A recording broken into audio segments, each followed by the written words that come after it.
This album for me is my favorite because it just feels like he could be sitting on the bed next to you, Mm. with probably a bit of weed on the go, and he's just listening to this and just tinkering with his guitar.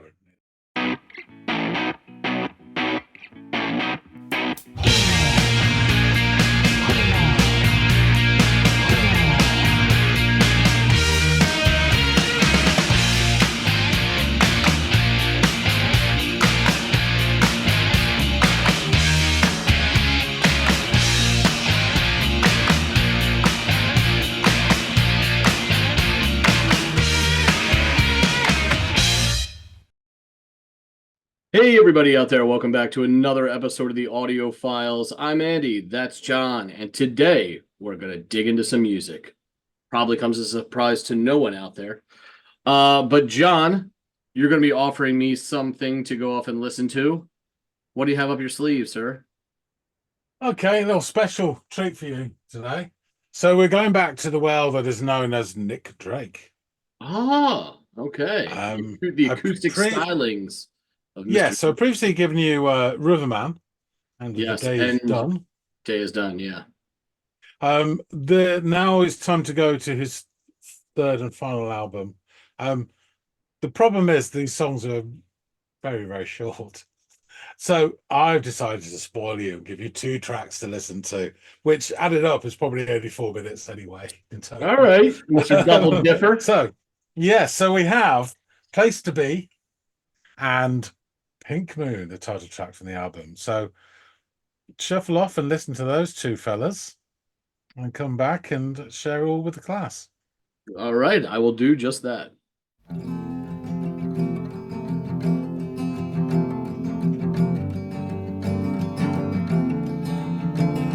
Pretty. When I was young, younger than before. When I was young, younger than before reminds me so much of like the Beatles' Help. When I was younger, so much younger than today. I mean, obviously it's a completely different song and style, but that sentiment as like an opener to a verse is the similarities are there. It sounds like we are going to be dealing already just off one line, some deep introspection uh, by your man Nick Drake here, and I'm wondering what his observations are going to be. Also, beautiful guitar work. I mean, this guy. There's a handful of these guys where um, they're so talented with just an acoustic guitar that is all that they need, and it becomes this beautiful canvas for their storytelling. Having listened to him before and knowing other artists akin to Mr. Drake, um, my my presupposition is leading me to think that that's the road we're going down. I never saw the truth hanging from the door.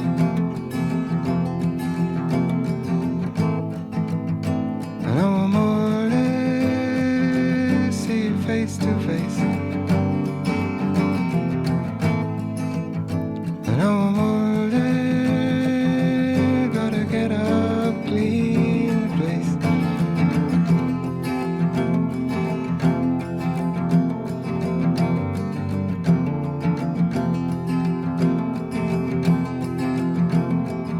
When I was green, greener than the hill, where flowers grew and the sun shone still. Now I'm darker than the deepest sea. Just hand me down, give me a place to be.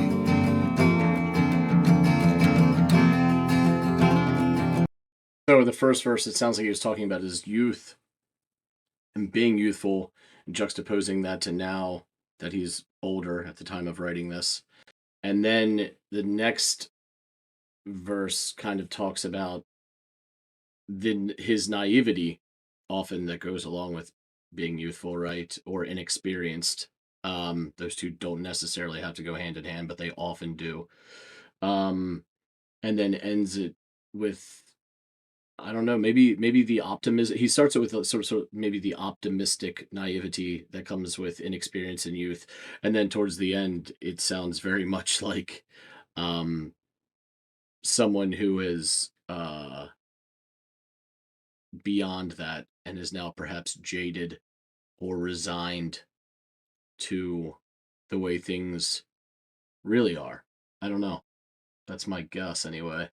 And again, we've talked about sort of the universal nature in lyrics in plenty of songs that we've covered on this channel, but I think these are some of the most universal and vulnerable lyrics that we've covered, at least if my interpretation of them is correct, which I think that it is.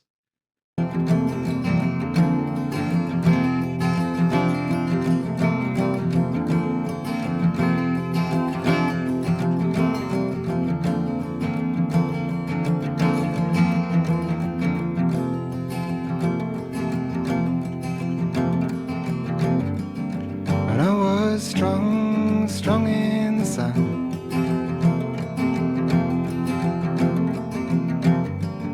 I thought I'd see when day was done.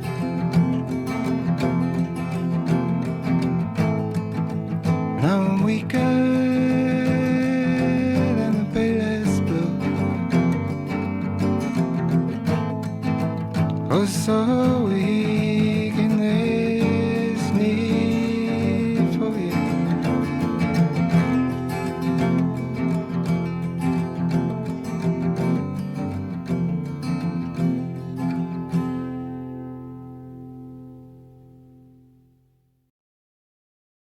Beautiful, short, but beautiful, and relatable. I think, especially as you get older and you look back, it's sort of the world that you used to look at through rose-colored glasses. And that's funny, rose-colored glasses. That's like this use of color as a metaphorical or symbolic mechanism there. And he used color twice, I think. He talked about like the green, how green he was, comparing it to the grass on the hill, I imagine, and then weaker than the palest blue, I believe, was another use of it in the song as well. That's interesting. I don't know for sure um, exactly why he chose to use that, but it rings true. Um, I wonder what this nebula or who this nebulous you is that he references there at the end. That's interesting. I'm going to think about these lyrics a little bit more and take some notes and then, you know, discuss them when I discuss the song with John. I think it's unavoidable to kind of like focus just as much, if not more, on the lyrics in songs like this.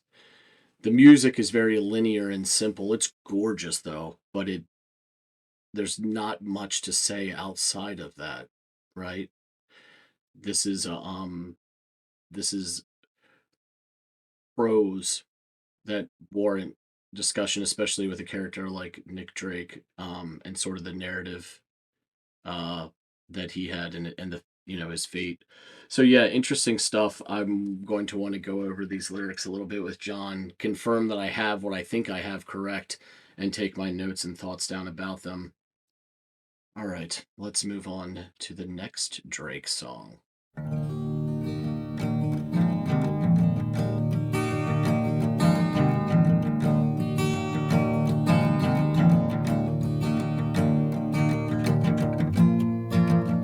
I saw it written and I saw it say, the pink moon is on its way. None of you stand so tall. The pink moon gonna get you all. It's a pink moon.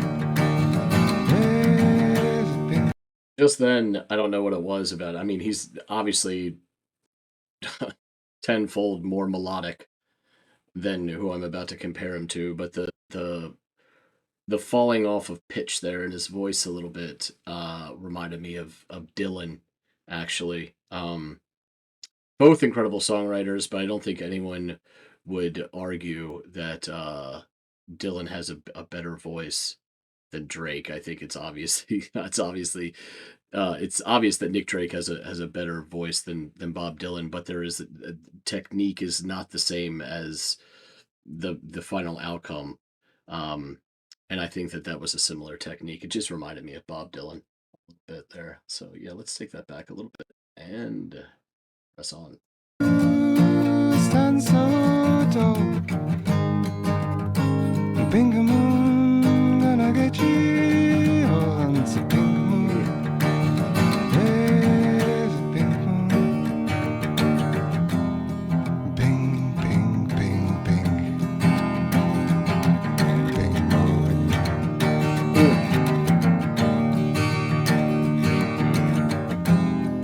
Pink, pink, pink, pink. Pink moon.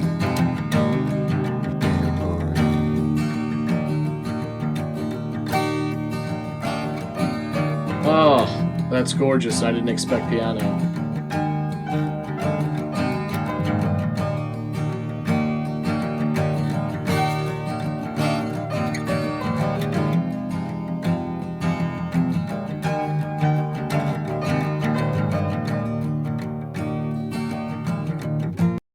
The way those keys just cascade over the strumming of his guitar it's so simple musically. I mean, you've got two instruments, both of which are doing nothing extraordinary, and yet played correctly in this perfect storm. It sounds so fucking beautiful. Oh man, yeah, we're taking that back. I want to relive that.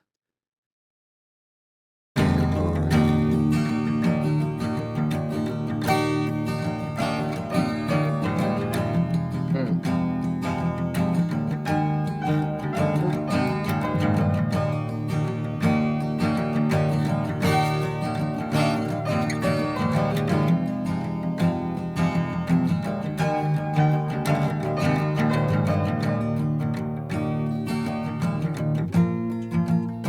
Zoe written and a Zoe say. Pink moon is on its way. None of you stand so tall.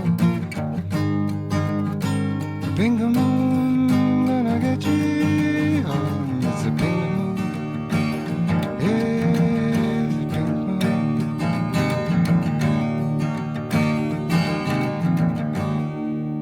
All these short songs. That's my one issue. I wish it were longer. But I think it's not really about the length or complexity of the songs. It's it he you only need a canvas large enough to contain the artwork on which you're going to paint, right? That you're going to whatever you're going to portray only needs to be you only need a canvas large enough to hold that or small enough to hold whatever it is you need to say or paint. Um and I think he's made his point, and this is all he really this is all he needed as far as the canvas goes. I find it really interesting. Pink Moon is something that, from a metaphorical or symbolic standpoint, would usually mean like something positive. Um, the sort of harbinger of spring and new life. This sort of symbol of the ushering in of newness and the end of the cold, dreary, desolate nature of winter. So oftentimes Pink Moon has a positive connotation, but he specifically said, if unless I misheard him, that Pink Moon is going to get you all. And it didn't sound like get you, you know, in a positive sense of the meaning. And I find that very interesting. I'm gonna take notes on what I thought about the lyrics here so I can take them back to John and we can discuss them further. But there's there's no mistaking the evocative nature of his lyricism, right? It makes you think. Um, and musically, I think I like this one just a little bit better. And maybe it's just because of the addition of that little bit of piano that was like, well, like a light spring shower, um, on this song. And yeah, really, really pretty stuff. Also inherently melancholic, both of these tracks.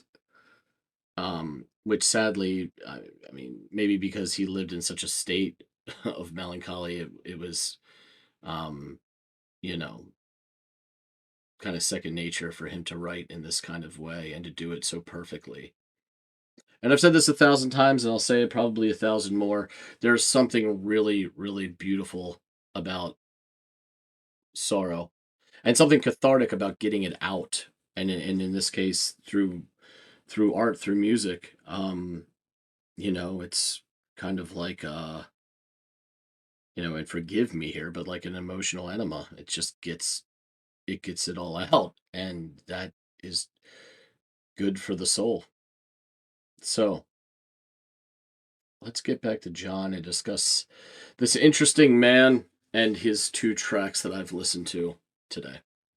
Hakuna Matata, he's back. So, what did you make of Mr. Drake's two tracks you listened to? It's funny you said Hakuna Matata because, as I recall, that means no worries. And this sounds like a man who's got a lot on his mind. Um, Yeah. yeah, interesting choice there, John. So this, I kept my reactions, or at least my notes about these tunes, pretty much for the most part probably 70% focused on the lyrics and the subject matter, because I have to be honest, as beautiful as the music is, it's quite linear. And from start A to start B, you know what you've gotten yourself into. That doesn't take anything away from how gorgeous it sounds, but there's not a lot of changes to describe Yeah, and yeah, yeah. do or anything like that. So I'm going to start off my reaction with probably what could be a reaction to every Nick Drake song, which is the beautiful sound of Nick Drake's acoustic guitar introduces the song. And it does just that. And it's quickly accompanied by his sort of folksy vocal delivery. Um, and his strumming is melodic and perfectly paced, and it's laced with tones of like the higher notes within the chord, but also the noted, like it's noticeably rooted in the lower notes of the chord as well. And you hear all of them quite evenly through each of his perfect strums over the six strings. And there is a balance and harmony to the chord progression that acts as a lovely canvas for him to paint his words, which are delivered in such a measured and clean way. This style of music is very much intended for the listener to hear every word and understand the story being told. It's almost a literary medium, this kind of genre. This isn't shoegaze or experimental rock where the voice is more an instrument than it is a voice piece for profundity. That's different with this, and because of that, I really focused in and took some lengthy notes, not lengthy, but lengthier comparatively speaking to some of our other songs, on his lyrics after I gave each of these songs a listen. So I believe I caught most of the lyrics on this one. And he's first of all, the opening line immediately made me think of "Help" by the Beatles, not because it sounds the same or it's anything like that. It's just the sentiment.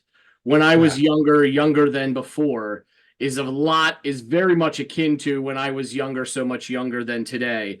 And yeah. clearly, right out of the gate, you could tell that there is some introspective analysis here, and he's sort of kind of putting himself on the couch, if you will, in a sort of a therapist sort of setting. And he's reflecting on what once was and holding it up against what is, which I think is something that's universal to man, who hasn't done that as they've grown older, right? You know what I mean? Granted, there's not a lot of 6-year-olds walking around going, God, I remember when I was 3 and the world was a different place. But as we get older, we start to do that. So in his youth, he was too young to see the bigger picture or the truth, that the way things are, to put it in sort of a generic, quickly packaged phrase. But now he sees it plain as day. And the line where he talks about having to get up and clean the place conveys this idea that he now realizes procrastination is perhaps a younger man's game. And putting things off or ignoring them is something that only the youth have the luxury of employing, right? So he then underscores his past lack of experience by comparing himself or his greenness to that of the grass on the hills. But that green is bathed in the sunlight of youth and naivety. But now he is, and this is mostly my interpretation. I'm extrapolating this from the lines he's used. So I could be completely fucking wrong here, and you could set me straight. No, But this is poetry. You take what you want.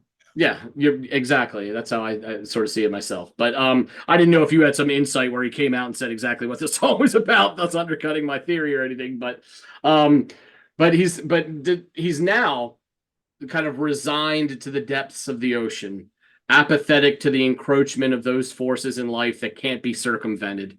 It's as if he's given into the gravity of those things he now knows he cannot control. And while he thought he might maintain the strength he once had in those days, now he's firm. Those days are firmly in his rear view. He acknowledges his weakness. Perhaps that weakness is his fragility, or perhaps it's simply his mortality, or maybe it's both. But he notes that the weakness stems from his need for this nebulous you, which is just broad enough that it could mean many things to many different people. Like, as you were saying, poetry is, there to be interpreted almost like a Rorschach painting, right? It's sort of like up to the viewer or the listener to kind of put themselves through the motions, digesting whatever it's supposed to mean. But I'm still left wondering what it meant to him. And perhaps I'll never know what the you is to Mr. Drake. I could go on about what I think the you is for me, but the song is simple and it's straightforward, but no less beautiful because of that. And his words are sodden with with what sounds like a resigned understanding of what cannot be changed or controlled. And that brings with it a sense of sorrow for those that happen to hear it and have an ounce of empathetic consciousness. So for me, that's sort of what I got from it.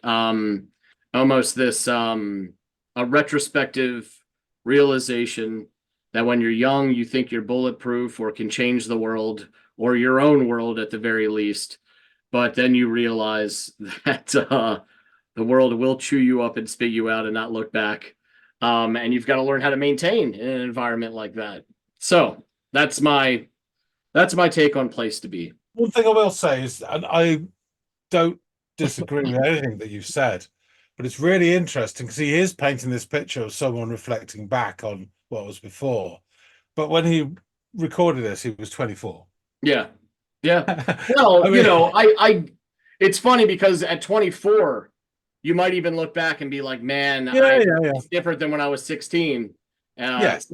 But there is some level of irony there, right? You're like, because me as a 40-year-old and you as a man in your 50s, it's like, kid, wait, if you had only made it along longer, you would have seen, but yeah. So Pink Moon, we're going to get into this one. So Drake's delivery in this one has shades of a more melodic Bob Dylan, if I dare say. I know that Bob Dylan, people are going to hear that and be like, no, don't dare you compare Dylan's vocal to Villain. That's me, right? Dylan's vocal delivery to that of Nick Drake, but it's not with the way he sounds. It's the fucking with the cadence and doing little things here and there that Dylan was wont to do, and there are just touches of that in this. So he was a big fan of the. I would imagine he was. Yeah. I can't imagine a guy that writes in this style not having listened to and appreciated the works of Bob Dylan. So yes, there's this his cadence kind of fluctuates when delivering certain words or pairings of words, especially in the beginning of this, where it goes down. And it kind of reminded me of Dylan. So interestingly enough, though, during the portion where he's repeating the title of the track, he's kind of like downshifts to almost a spoken word, and he's dropping in octaves. And that's an interesting kind of way of delivery as well. And just after that bit, his beautifully strummed acoustic guitar, just cut and paste that into every fucking Nick Drake reaction we do. Is joined by this lovely bit of piano whose keys just gently cascade over his guitar work. And this to me was the musical standout of both of the songs. I thought it was gorgeous. It's simple. It's so simple. But simplicity doesn't mean that shouldn't be a gauge to how great something is in its sound or its quality. This was simple, but it was fucking majestically beautiful as well. So, loved it. I had to take that back and listen to it again. Now, judging by the name of the track and what I know of a pink moon, as it occurs naturally, it's to signify what I assume is this song about a potential hope or change or perhaps rebirth. Pink moons are usually a harbinger of spring and an exodus from the harshness of winter. But knowing that, I then grappled with what he meant when he warned, as it was like almost a warning, that pink moon is going to get you all. And I don't see the pink moon to be a threat. I'm not threatened by a pink moon. I see it as a sign, oftentimes used and literally as it indicates when it occurs naturally, or when it's been used in literature in the past, as always like this sign of new life or new beginnings. And perhaps he means that new life comes the inherent end of life. It's almost like what we talked about. It's a weird correlation, but we literally just discussed this. But when we were talking about the Doves experience and when their studio burnt down, and again like a phoenix from the ashes, they rose to create something new and different. In order to get rebirth, you need death to occur. So maybe he's finding that weird like angle of this thing that is often looked at as, oh yay, here comes spring, here comes, and he's saying, hey, remember, every time this happens, it's at the sacrifice of something else. Because that's the only ominous warning kind of, I guess that's the only thing I can extrapolate from it that would have any negative connotation, but it's sort of beneath the surface of it all. So yeah, I thought that was an interesting way of using something that's often positive as almost having this pejorative metaphorical meaning to it, as like the end of something.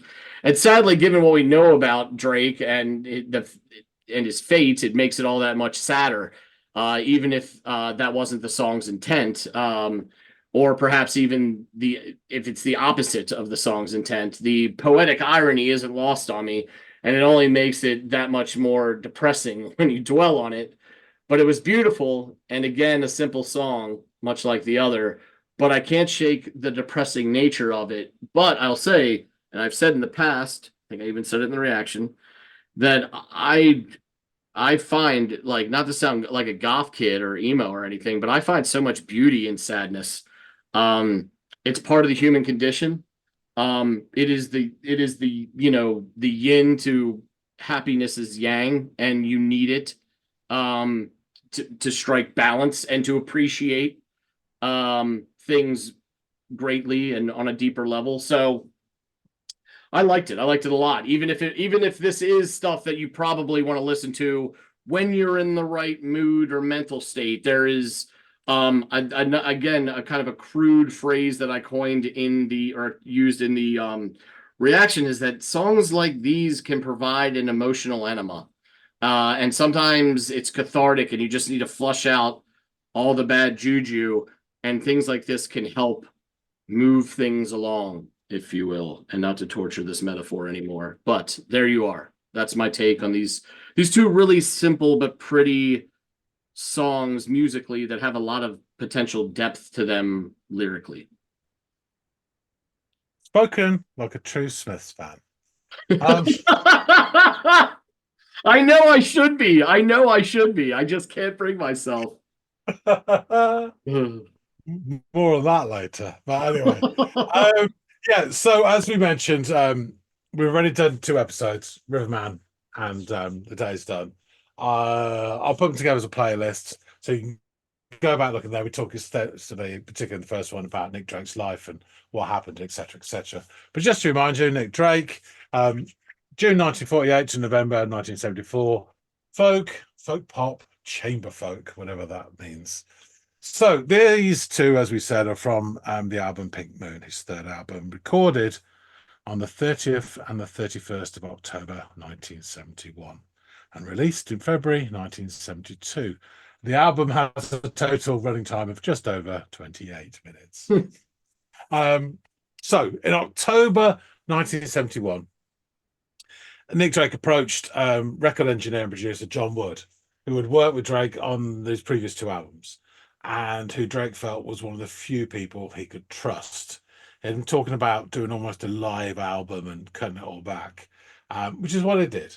So the album was recorded at Sound Technique Studio in London in October 71, with just Drake and John Wood present.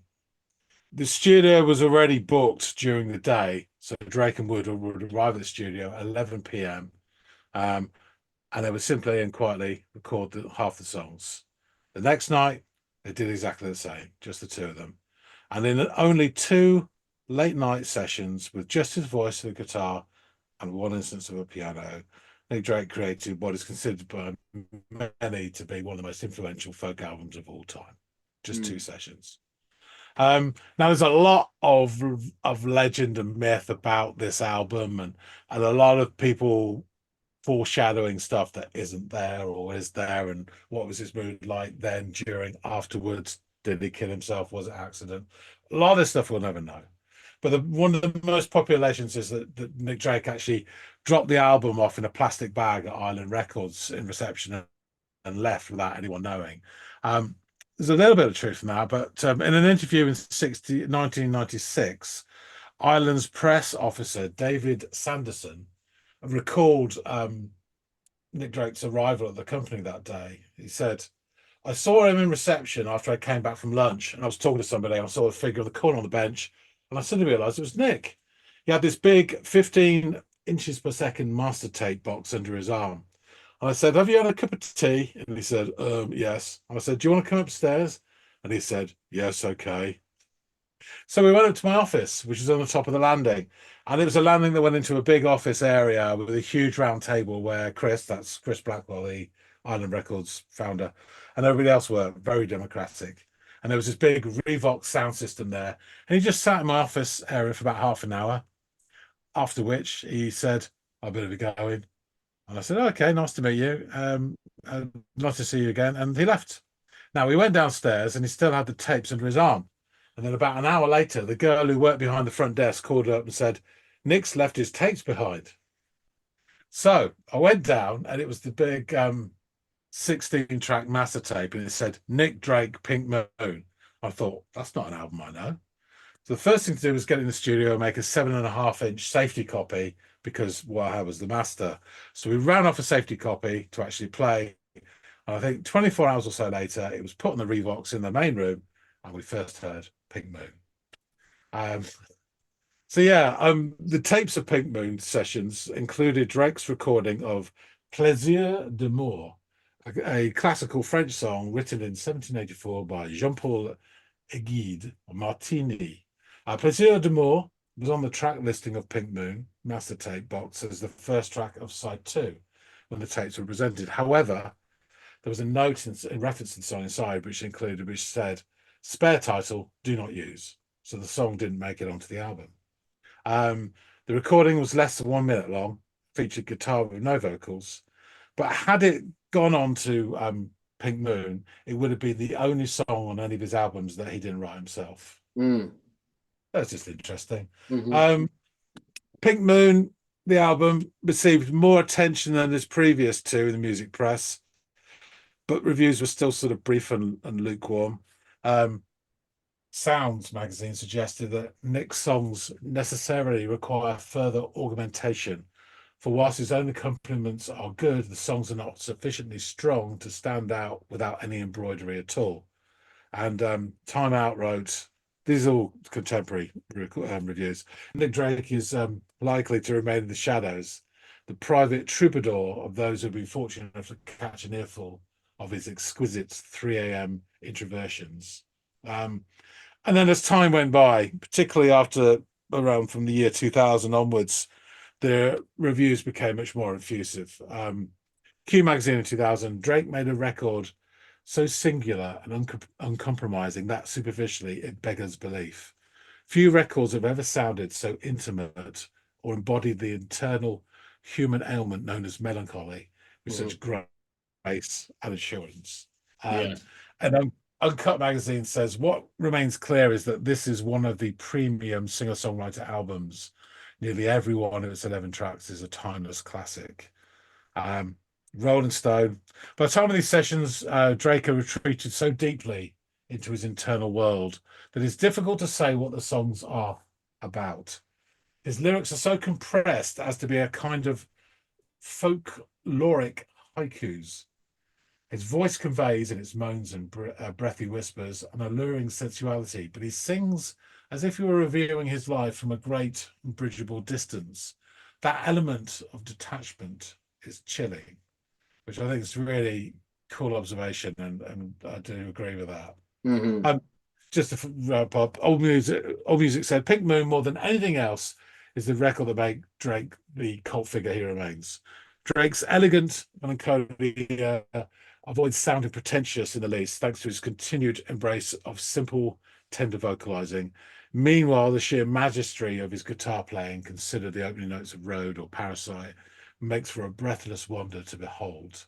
It's interesting. You'll see loads of videos on YouTube where people say, "Oh, Nick Drake's actually sounds really simple," and then they try and play it, and they just end up in knots half the time.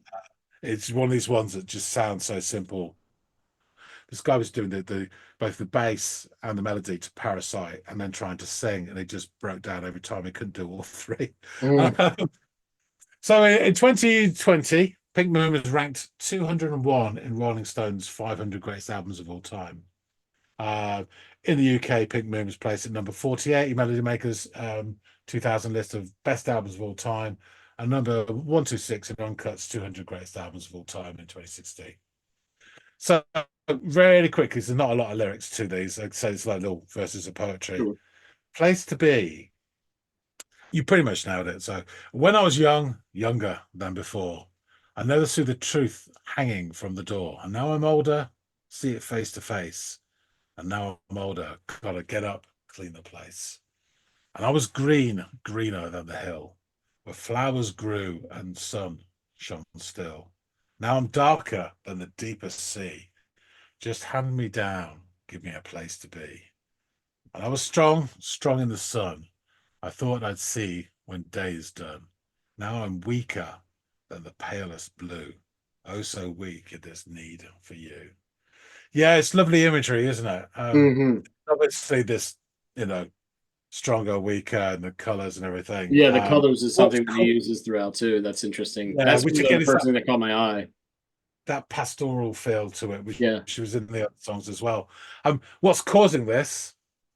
Your guess is as good as mine. If it's his mortality, or if it's relationships, or just his mood and his mental illness, perhaps. The stuff that wasn't diagnosed. Who knows? But the interesting thing, as simple as the songwriting is, I mean, at least at face value, is this interesting use of, like, we talked about the colors, but also these the natural scenery, like the depths of the ocean, or the green, like the greenness, and not the color, but so much as the hills and the sun, and all of these uses, these things like all kind of tie together, which makes the metaphors easy to follow, because he just used one similar when talking about the sun or the hill, and so it all makes it very digestible and understandable, I think. Yeah, and it's an interesting one, because when someone's talking about being depressed or dark or in a dark place, you never hear someone say, "Well, I'm as darker than the deepest sea." That's Hmm. not a common phrase. However, once you hear him say that, you know exactly what he's Yeah. saying, and Yeah. it's so but it's interesting and original to use that as a form of showing his depression. So, and again, it's just as you say, this nature thing, so it's easy to Yeah. latch onto. Um, it changes all the time, but probably currently, Place to Be is probably my favorite Nick Drake song at the moment. But it Mm. will change again in another few months. It's just so immediate. Yeah. The delivery is wonderful. Pink Moon. Saw it written and I saw it say, Pink Moon is on its way. And none of you stand so tall. Pink Moon's gonna get ye all. And it's a pink moon. Yes, a pink moon. Pink, pink, pink, pink, pink moon. Pink, pink, pink, pink, pink moon. Then the piano. Dun, dun. I saw it written and I saw it say, Pink Moon is on its way. And none of you stand so tall. Pink Moon gonna get ye all. And it's a pink moon. Yes, a pink moon. Yeah, it's interesting because, like you say, I went into the research on this, and the first full moon in April is known as a pink moon. Apparently, it was denoted as such by Eastern Native American tribes due to its correspondence with springtime flowers, wildflowers, particularly moss pink, which is also known as creeping phlox, which begins to bloom with these pink petals. Hmm. It has been for a very long time a symbol of rebirth, renewal, and good fortune. However, in some of the notes on the lyric websites, it says, and I couldn't find any evidence for this anywhere, but it says that Pink Moon is also a Catholic symbol of the apocalypse. Now, I don't know I've never heard that before. I've never heard it since. I couldn't find anyone on the internet to supporting that. But not one, but about five different people said this. Now, it may be a myth that's perpetuated amongst other people, or it may be correct. Um, yeah, I mean, the only line in it that you pointed out is this pink moon gonna get you all, and I'll get you all. What does that mean? Does it mean it's gonna obliterate you, annihilate you? Is it gonna get you like rhythm's gonna get you? Is it gonna bring you under its wing so Yeah. that you become infected by this spirit of renewal and hope and blood is going to get hope's going to get you all in the end. Oh, yeah. It can Okay. mean different things. So it's interesting. Um, the other thing that I'd like to say is that the 20 seconds of piano, which is so gorgeous, was played by Nick Drake himself. That 20 seconds is the only time in the whole album that there's anything apart from him and his An acoustic acoustic guitar. guitar. That's the only instrument in any of the tracks is that 20 seconds in Pink Yeah, Moon. which made it all that much. I mean, I don't know It's him nearly as special. well as you, but I do know that like he's a man in his guitar. So when I heard that piano come in, I was like, "What the? This isn't something I was expecting," which made it all that much more enjoyable because it was so divergent from, even though it's only one other instrument, and like you said, 20 seconds, it was so different from what I was expecting. That it like caught my ear, and I it just it the way it gently falls over his guitar that's being played beneath it sounds fucking impeccable. And Yeah. yeah, I as a you know born from two people of different faiths and growing up with really none on my own, I know nothing about this Catholic business you're talking about. But growing up in the eastern United States on land that was once occupied by the Native Americans and whose some of that stuff passed on to our culture or we appropriated and absorbed into our culture. So the Pink Moon's talked about in like our Farmer's Almanac and Mm, shit like that out here. So mm, I knew all of that rebirth and stuff and shit that you were talking about, and it's been yeah. used before by American writers as metaphors and shit like that, but never in this way that had almost this ominous, threatening vibe to it, which is how it sounded, and his Mm, tone kind of sounded, and that's mostly because he sounds morose and kind of, sad, or like there's all these caveats to his songs that make it sound like depressing or low. I didn't even think about it as being optimistic, and it's probably not, because you're right. If that's a symbol for hope, and he's telling us, the listener, hey, quit buying this into this drug, it's going to get you in the end. Hope can be a terrible thing. You can often hang yeah. yourself on hope. So yeah, I get it. That makes sense too. That's an interesting one. I wasn't It's, looking at it from that lens. There's what's it called? Is it called Clockwise? Something like that. There's a film in the 80s starring John Cleese, and it's like a comedy thing. And there's this guy who's a super buttoned up head teacher going off for a conference, and things go wrong. And he's got this real thing about being late, and he's just late for everything. And just as he's admitted defeat, so he's not going to get to this conference, there's somebody comes up with a car or something, so I'll give you a lift. And he goes, do you know, it's not the sort of not being able to do this. It's the hope. It's the hope that kills you in the end. That's kind of what you're saying, which is Yeah. yeah. This song, Pink Moon, is so important in the rediscovery of Nick Drake. It was used in 1999 in a TV commercial for a VW Cabriolet. I mean, that exposure and the Yeah. power of television advertising brought him back into the public consciousness and led to a large increase in record sales. And a number Posthumously, right? Because he was gone, right? yeah. He died in 74. Yeah. So this is years later. Yeah, he got and so the he got to number 5 placing for Pink Moon in the Amazon sales chart. Just to put it into perspective, US sales of Nick Drake's Pink Moon album, total sales from when it was released, went from 6,000 copies over those decades. Yes. Prior to the songs used in the commercial to 74,000 copies the following year. Wow. As of 2004, it sold 329,000 copies in the United States. Jesus, that's incredible. And yeah, and now he's listed, as a major influence by every band, and we've done this in the previous episodes, Peter Buck, etc., Paul Weller, blah blah blah blah blah. Now all 3 albums are certified gold in the UK. So and he's seen, and you'll see the titles, the Van Gogh of I was gonna say all these impressionist artists that didn't, really become famous till well after their awful, downfalls and demise, and where they're, poor and hungry, and that's how they leave this world. Years later, they become the heroes that they are. It's interesting shit. Yeah. It is, and it's a romanticized version of it because there's no doubt that he had a real, I'd say, strong mental health issues, which were undiagnosed, and he wasn't helped. No, for no fault. He either, he didn't particularly want any help, and I don't think his family understood either.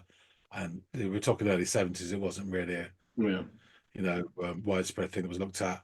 But I went to, I think I don't know, I told you before, but I went to visit his grave in a little village where he grew up and where his family still are. And it sort of puts it in mind as people put up notices just saying, please be respectful of family who are still, mourning a lost one. And yeah, I'm not religious either in any way. But I went and sat in the church afterwards and just sort of soaked in the sort of atmosphere. And it was really nice and pleasant. It was a good view. So it just made me think.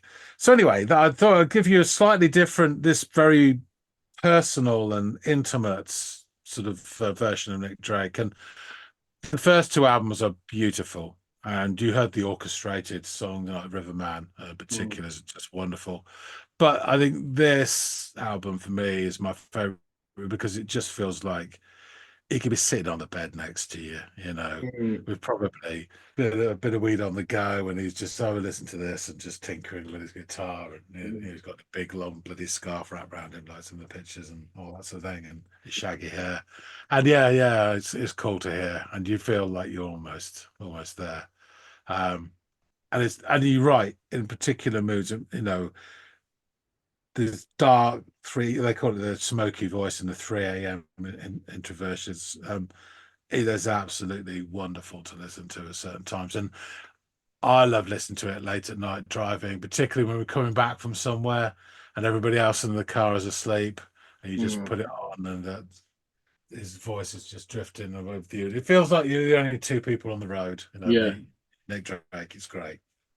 So there we go. I shall wrap things up. Thanks for listening to these 2, Andy. Appreciate there was a two for one. No off. Buy one, get one free. But they're so short, so I thought you could have it. And yeah, it's nice to get a bit more Nick Drake on the channel. Folks out there, tell us what you think. What do you think of Nick Drake? What do you think of this album, these two songs? What's your favorite Nick Drake song? A lot of people love Riverman, and there's plenty of others to go at as well. But yeah, drop your comments. We'd love to hear from you. If you like this song, please do hit the like button. It really helps with all algorithms and other wicked bastard things out there that help push us forward into people's faces. Because you know we love to do that. If you haven't subscribed already, please do consider it. Come on in. The water's fine, and there's very few dead flies floating at the top, so you'll love it. Come on in. We really do appreciate everybody who supports the channel and helps us move onwards and upwards. That being said, thanks again so much for watching. And we'll see all of you in the next episode of the Audiophiles. See you later, guys.